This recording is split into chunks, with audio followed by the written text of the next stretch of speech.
सुवर्णरेखा नदीर बन्या आसी बालियापाड़ पाखापाखि 30 गाँ एवं पानी घेर रही जदिबा नदीर पानी कमुची किंतु गाँ मान दुर्दशा बढ़ी चली एवं भी गाँ दाण्डे 3 फुट उच्च पानी प्रभावित होउची लोक मैंने पानी रे यातायात कर गोटे स्थान अन्य स्थान जावाक डंगार सहायता ना पड़ुची तेज आम आज अच्छु मधुपुरा पंचायत चौधरीकुद गाँव में अच्छु गाँ रास्त एवं 2 फुट पर पानी प्रभावित होउची लोक मैंने किए लुंगी किए गामुछा किए पैंट को अधा ऊपर को उठे रास्ता को यातायात कर डंगा को ही अपेक्षा करम सहित किसी लोक सहित आलोचना करवा जेहेतु पानी कमुची गाँ दाण्डे कहीं पानी छाड़ू ना निष्कासन हो ना कौन समस्या होेतु ये अंचल हूँ चाषर अंचल तेणु जो चाषर अवस्था कौन रही है आलोचना करवा आज्ञा मुझे देखुली रास्तार पानी रही आपण मैंने गोटे जगह जावाक गामुछा व्यवहार कर लुंगी व्यवहार कर कौन समस्या होगी आज्ञा इटा बन्या आसिले एटा नित्य माने चिराचरित हो जाइए सरकार एप्रति कौन दृष्टि दौना कारण जिते बन्या आसूची जदि बन्या पानीटा संपूर्ण निष्कासन पर जदि सरकार व्यवस्था करते ताले हुए तो जिते शीघ्र बन्या बुड़ता सेते शीघ्र बन्या पानी चली जाता किंतु एटारे गोटे अच्छी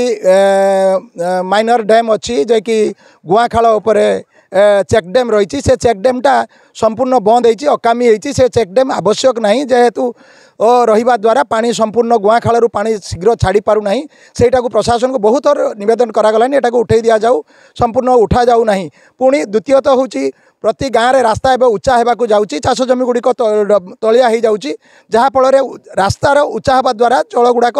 बाधाप्राप्त हो निष्कासन ये स्वतंत्र पानी व्यवस्था जदि निष्कासन व्यवस्था करान हुए तो शीघ्र पानी छाड़ी जाई पारंता से धीरे धीरे ये पानी अति कम 8 दिन रही चाष जमी को नष्ट कर ध्वंस करके देखो आम जहाँ जाचु ये गाँव लोक मैंने केवल परिया चाष पर निर्भर करती बर्तमान पानी तो जेहेतु पानी निष्कासन आप जमी कहले पानी निष्कासन होगा आहरी 3-4 दिन समय लगे चाषर अवस्था केमती चाष संपूर्ण उजोड़ी जो लोकंकर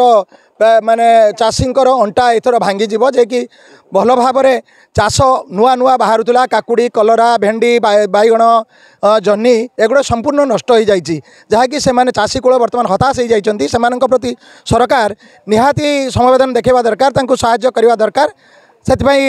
सचेतन हवा भी आवश्यक मौसा आप कहले जो चाष पानी निष्कासन आहरी 7-8 दिन समय लगे आउ 8 दिन लगे आम तो सब चलीगला कलरा ये आप बचा केमती से कथा अनुभूति करुचे कौन असुविधा होची से खाल खाल नाल खोला होनी कि ये होनी डैम नहीं ए समस्या नेता तो बारंबार आसुचंती पानी समस्या कथा चिंता कर चली जाउचंती देखुचंती चली जाउचंती आ कोन करा जियो पानी केते दिन पर छाड़िबो 8 दिन लागियो सारा नदी तो पानी छाड़ी लानी नदीर पानी छाने आम गोइरा अंचल छाड़िबोनी आम डैम नहीं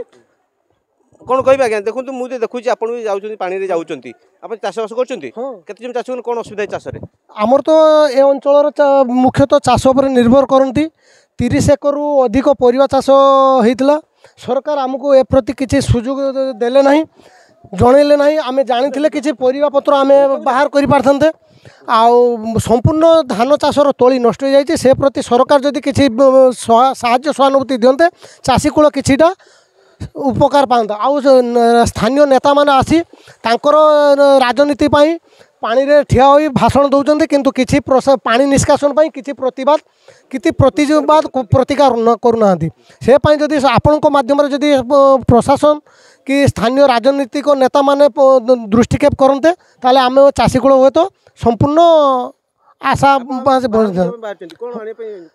घर अत्यावश्यक सामग्री आने आम बाहर भाई आप देखुले डंगार आसिले कौन काम जाइए मार्केटिंग करने जाइए पिला मान तो स्कूल जाई घर पाखे अच्छे आज भी रविवार से अच्छा ये बजार न कले से खाइबे कौन कौन खाइपे करते किसी ना से मुड़ी थिला मुड़ी खाई पियाज मुड़ी गतकाल हाँ निश्चित भाव में जो से कहवा कथा कि पाखर सरकार सहायता किसी पहुँची ना कि सुखिला खाद्य कि रंधा खाद्य जोगाई दि जाए ना जेहेतु से पिला छुआ धरी घरे रही